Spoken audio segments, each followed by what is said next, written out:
Στην περίπτωση που θέλουμε να εκδώσουμε αφημί και κλειδάριθμο για λογαριασμό ενός προσώπου με το οποίο συνδεόμαστε με σχέση εξουσιοδότησης, επιλέγουμε την εφαρμογή αφημί και κλειδάριθμος και στη συνέχεια ενεργώ ως εξουσιοδοτημένος εκπρόσωπος.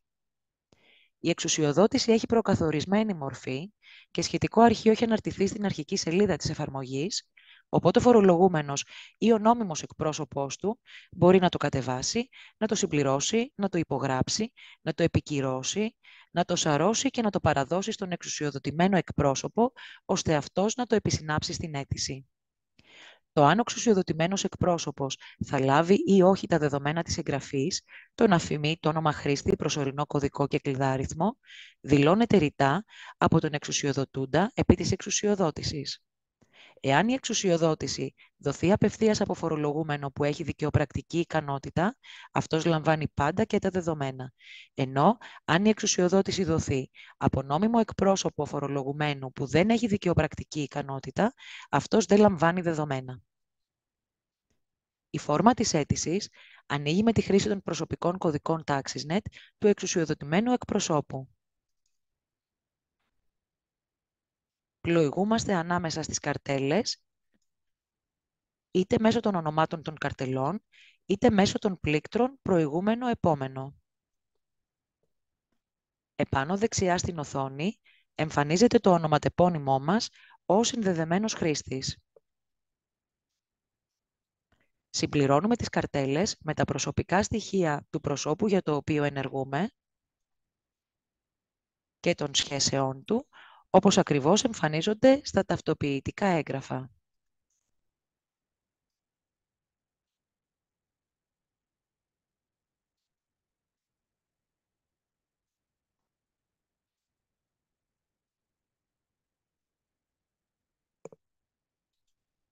Όλα τα πεδία είναι υποχρεωτικά και δυναμικά κατά τη συμπλήρωση, δηλαδή οι επιλογές μας ενεργοποιούν ή απενεργοποιούν σχετιζόμενα πεδία.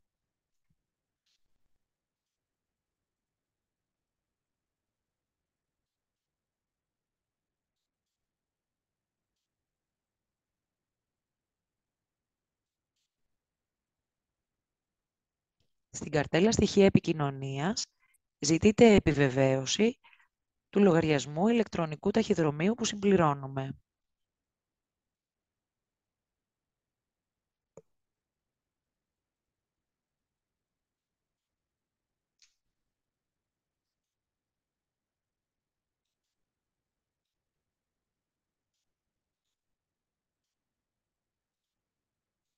Συμπληρώνουμε τον κωδικό και επιλέγουμε αποδοχή.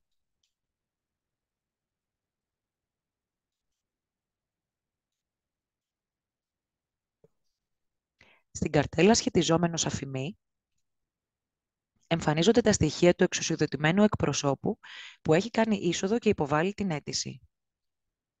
Με την υποβολή της αίτησης και την απόδοση του αφημί, δημιουργείται στο Μητρό Τάξης μία σχέση μεταξύ φορολογουμένου και εξουσιοδοτημένου εκπροσώπου με διάρκεια μίας ημέρας για να σημάνει ότι η απόδοση αφημί πραγματοποιήθηκε μέσω τρίτου προσώπου.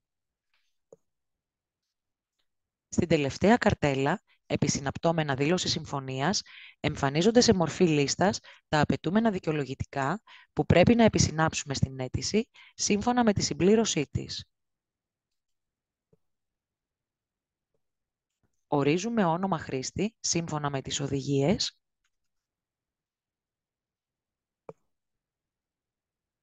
Επιλέγουμε αν επιθυμούμε το πεδίο ελέγχου για την αποστολή της αίτησης και των στοιχείων χρήστη στο email του εκπροσώπου. Κατόπιν το πεδίο ελέγχου δήλωση συμφωνίας και ενημερωνόμαστε για τα επόμενα βήματα εξέλιξης της αίτησής μας. Τέλος, συμπληρώνουμε τον έλεγχο χαρακτήρων CAPTCHA και επιλέγουμε υποβολή.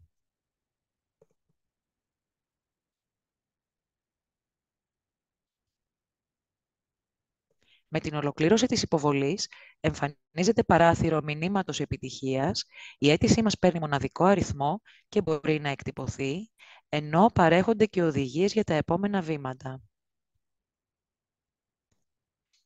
Στη συνέχεια και στο λογαριασμό email που έχουμε δηλώσει για το φορολογούμενο, εφόσον αυτός έχει δικαιοπρακτική ικανότητα και στη διεύθυνση email που υπάρχει δηλωμένη για τον εξουσιοδοτημένο εκπρόσωπο στην εφαρμογή στοιχεία επικοινωνίας του MyAD, λαμβάνουμε ενημερωτικό μήνυμα για την επιτυχή καταχώρηση της αίτησής μας με επισυναπτώμενη την αίτηση στη μορφή που εκτυπώνεται και από την οθόνη επιτυχούς υποβολής μηνύματα από αιτήματά μου για τη διεκπεραίωση του αυτοματοποιημένου αιτήματος που δημιουργείται για την ειδοποίηση υπαλλήλου της ΑΑΔΕ. Κατόπιν ολοκλήρωσης της διαδικασίας, θα λάβουμε μήνυμα για την έγκριση της αίτησης. Στην περίπτωση που το πρόσωπο που μας εξουσιοδότησε δήλωσε ρητά στη δήλωση ότι μπορούμε να λάβουμε τα αιτούμενα στοιχεία, λαμβάνουμε και σχετικό μήνυμα με επισυναπτώμενο αρχείο με τα δεδομένα, τον αφημί, όνομα χρήστη, προσωρινό κωδικό και κλειδάριθμο. Με την υποβολή της αίτησης, είναι σημαντικό να κρατήσουμε το μοναδικό της αριθμό, καθώς με αυτόν θα μπορέσουμε αργότερα να ξεκλειδώσουμε το αρχείο PDF με τα δεδομένα του λογαριασμού μας ή και να ανακτήσουμε την αίτησή μας, αν υπάρχει κάποιο λάθος, πριν την ολοκλήρωση της επεξεργασίας της από τον υπάλληλο της ΑΑΔΕ. Εντός της φόρμας της αίτησης υπάρχει πλήκτρο «Ανάκτηση αίτησης».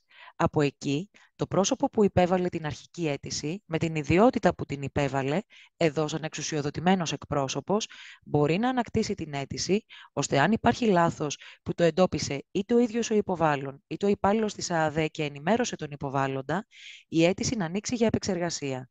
Στην περίπτωση αυτή, μπορούν να μεταβληθούν τα στοιχεία, επισυνάπτονται υποχρεωτικά εκ νέου τα δικαιολογητικά και υποβάλλεται η αίτηση, λαμβάνοντας νέο μοναδικό αριθμό, που όμως είναι συνδεδεμένος με τον προηγούμενο. Η ανάκτηση της αίτησης πραγματοποιείται με τον αριθμό της και τον αριθμό του ταυτοποιητικού εγγράφου ή την ημερομηνία γέννησης για ανηλίκους.